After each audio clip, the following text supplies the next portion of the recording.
Work in property management for any length of time, and you're bound to hear residents complaining about each other. Or you might witness behavior between neighbors that isn't exactly neighborly. It can be difficult to know what to do in these situations. Conflict is tricky, and you might be tempted to encourage residents to resolve differences on their own. That way, you won't appear to be siding with one resident over another. Tempting as this may be, it's not always the right thing to do.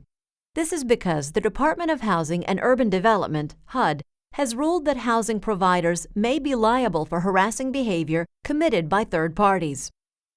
This means that if one resident harasses another and you knew or should have known about the harassment, you could be liable. Harassment between residents is hostile environment harassment. HUD defines hostile environment harassment as unwelcome conduct that is so severe or pervasive that it interferes with the victim's right to use and enjoy their housing.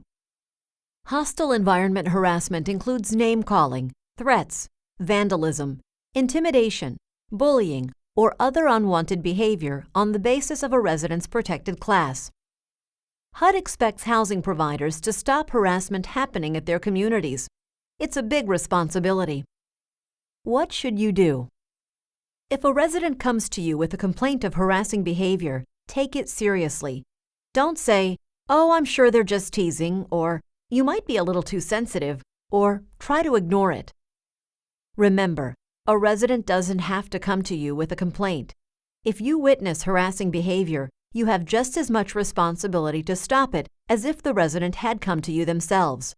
HUD's rule is that housing providers are liable if they knew or should have known about the harassment and did nothing to stop it. Always follow your community's policies for investigating the complaint. If action is warranted, take steps to stop the behavior.